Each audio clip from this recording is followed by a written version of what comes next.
everybody, I'm Bree the Plant Lady. And I'm Aiden. And here we are with part 2 of the weekly garden tour. We are starting in the front gardens where a lot is going on. Oh yeah. It hasn't completely burst into bloom yet, but actually think we're gonna have some of the giant poppies that were sent from England in bloom for Saturday. Yes. So that's even more reason to come on out to the free, no registration, rain or shine, open garden on May 11th from noon to 4 p.m. But let me turn the camera around so you can get an up-close view. You can see in the wave, we've got the Lychnis, we've got foxgloves blooming, we've got carrots that are starting, and then the oats have really taken charge. They look incredible. And then I mentioned the giant poppies, and as you can see, we've got a nice stand here and we've got flower buds. So we haven't had any bloom yet. They do look distinctly different, the foliage, compared to the breadseed poppy that I usually grow. So it's pretty cool. I think it is going to be distinctly different. I don't know that it's going to actually be bigger than the ones we grow. Yeah. But, you know, this also really suffered because we didn't keep it wet enough. I can't get over how big the cosmos are and how many are self-seeded all through this area. So I've got a whole new idea of maybe we should be sowing cosmos like in March to fill in gaps, and that would take us through the summer. And well, bachelor buttons are starting. We've got a handful of poppies coming along. You know, the wave isn't as pretty as I'd like it to be. I think we've done a better job in the past. But overall, I am pleased to see that there is a good representation of a lot of different species, including California poppies, larkspur, breadseed poppies, bachelor buttons, grains. So overall, I'm going to say I'm going to give it a, what do you think, a C+? That might be fair. And the bed I'm probably most disappointed by is the main cottage border. And that's my own fault for letting it get overrun with bachelor buttons. So we're leaving it for the open garden, but we're going to go ahead and tear this out right after because I don't want all of this to self-sow. Nope. I want to have more control over where the bachelor buttons are, and I want to give this bed a revamp for next year. If it's going to be a monoculture, I want it to be a monoculture of poppies, Yes. not a monoculture of centuria. And I also think because the daffodils are going dormant, I've been debating on what to do because it doesn't look good. And I think maybe like later in the week, Wednesday or Thursday, we might come and just cut them back a bit and then mulch this edge, make it look a bit tidier. Okay. You know, for this being the entrance of the house, I really would like for it to look a little more organized. This is like a D in my opinion. Not gonna give it an F. Nope. But it's not hitting any of the yeah, it's not the best. See, look, say that again. It's not the best. You've been doing this 11 years. Oh, yeah. We have done way better installations than this. So we're aware and we're going to do better next year. Yep. We are very excited to show you that we did get an inch of rain. Ha ha, which is fantastic. Yes. Nothing beats rain. And I don't know if it's supposed to rain anymore. The skies are sort of clearing. Actually really pleasant out. So just grateful that we got some rain.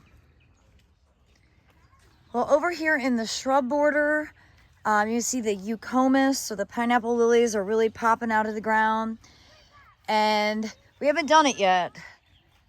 And it may not be the biggest priority before open garden, but I have decided I want to make this a pathway. Okay. So we just have to dig out the Nephafia here and dig out some of the chrysanthemum and just literally just move it to other places. And the bed is just so big, and I think it would be really logical to have a cut through. Yes. So that's on our list, but maybe not for this week.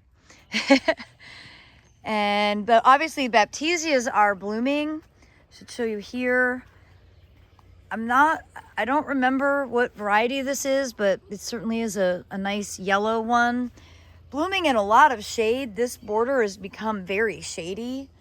So I've got another one up here, which I was thinking about possibly long-term transplanting out of here, just because they will do better and really grow more robustly in a lot more sun. And just to show you that Cotinus Grace, the smoke tree, doing wonderfully, such a beautiful backdrop. You know, this border has really gotten nice and dense, and that's the goal of a shrub border, is to not see through it. And well, I have a great appreciation for it. I really like this columnar oak.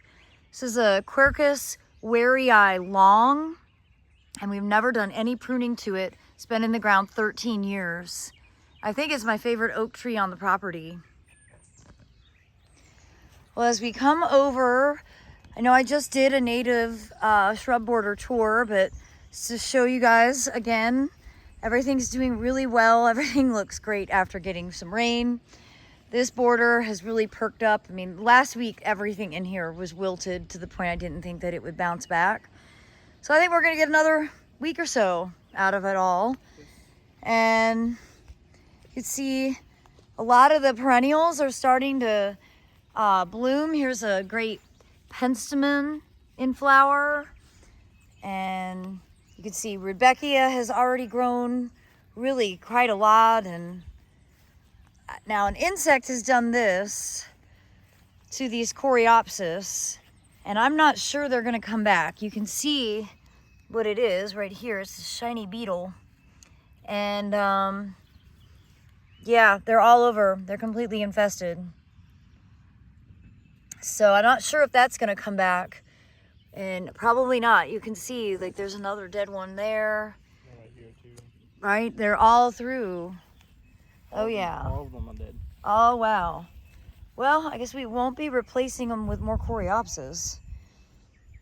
We have a lot of crimson clover to harvest. Mm-hmm.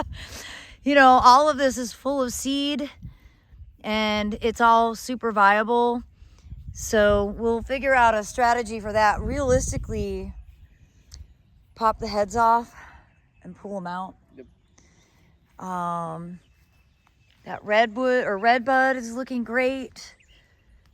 That's Ruby Falls. And the corn poppies are really doing wonderfully. I think in these beds, a lot of the breadseed poppies might be finished for the open garden, but they're now in their very slow but steady seed production. You don't do anything to your poppies when they look like this. Just leave them alone. Don't do anything. If you cut them too early, you won't get viable seed. So just leave them be. And, well, this border up here, I'm really quite happy with, although I think the garlic could almost come out. I think it just looks bad because it got so dry. But this is the Transylvania garlic. And typically when it starts to do this, senescing from the tips down, that's the sign to rip it out. And here, I'll go ahead and do one. It's not as big as it should be, so we shouldn't pull it out yet. That's okay. I can eat this one. All the Salvia gregii are in full bloom. Everything's really coming into swing. Gaillardia flowering. More Baptisia. I love this purple. So, really pleased to see that this pollinator pocket bed has really come all the way back into life. Because a few weeks ago, you might remember, I was just kind of like, oh my gosh, what were we thinking? This looks terrible. But now everything looks a lot better. And we've got a lot of stuff germinating from the class. So we might actually decide to offer some of this for maybe $1 a plug. At the open garden, just because this is way more than we need. And everything is looking really healthy. See, there's more here. And then this week we will start getting everything reorganized. We want to have all the stuff for shade up here, all the stuff for sun back there. So we have a lot of flip-flopping to do with the trays, but that's okay. We're going to get to it. We're going to get everything labeled, and it's going to be organized and easy for everybody who visits. But we do have a nice selection of plants. Not as big as last year, but that's because we don't have as much bed space prepped to be able to deal with what's left over. So we moved the potatoes here that were over by the figs at the Blue House because they were getting way too much shade. And they were also very, very dry. And then as promised, I want to show you all of these dwarf tomatoes. So these are also all part of the dwarf tomato project. So here's Hannah's Prize and Mocha Cherry. Let's see. Not sure where that label went. Oh, there, I see it. Okay. This is Tasty Wine. Here we've got this label. Dwarf Amy's Ohio. Dwarf Beastly.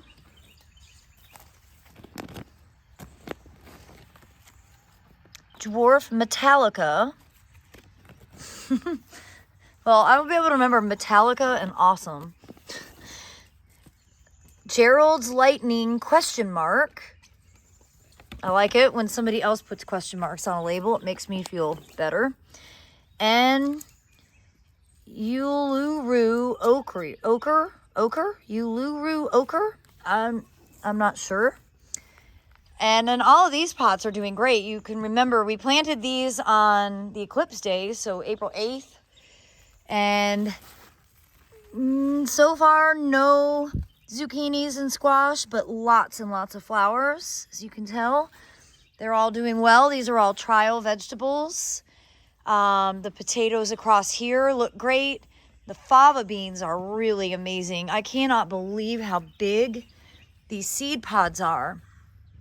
And I'm just waiting to harvest these because I want to make sure that the seed is totally ripe, because my goal is to do one more generation, grow them in mass, and then be able to offer fava beans for sale. Takes a while to build up seed stock. And so this is only my third generation growing them. But I think one more round and I'm going to be able to have enough seed to be able to offer it. All right, so we haven't actually really taken you through the greenhouse. So I love the color. You know, I like for all my outbuildings to be black. And this is going to be French doors here with a chandelier in the middle.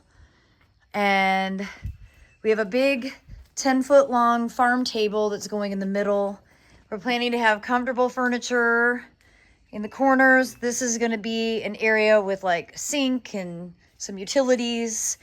We're also going to have televisions in here that Aiden's going to wire up so that I can do PowerPoint presentations for small classes.